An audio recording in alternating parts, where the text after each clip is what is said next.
I was recently thinking about the concept of mental slavery.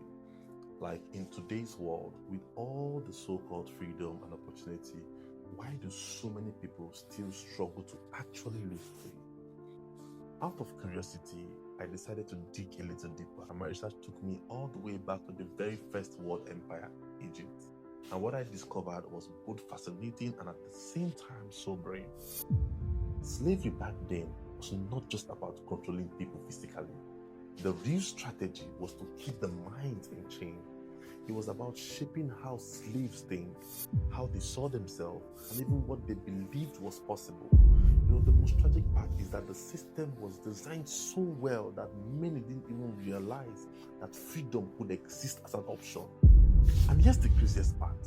Thousands of years later, even though physical slavery has been broken, the mental chains still exist, however in a different form.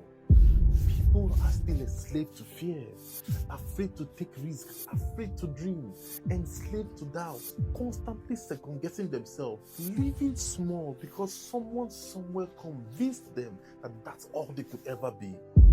I see this everywhere. On social media, for example, where self-worth or the value of a content is measured by likes, shares, and comments.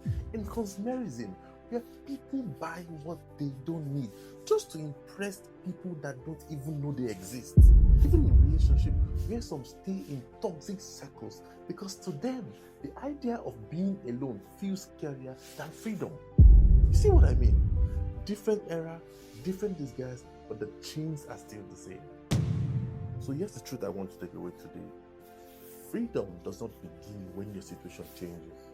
It begins when your mindset does. And that's because if you don't break the chain in your head, the world will always find a way to keep you bound. But once your mind is free, nothing, not people, not money, not fear can hold you back. Nothing.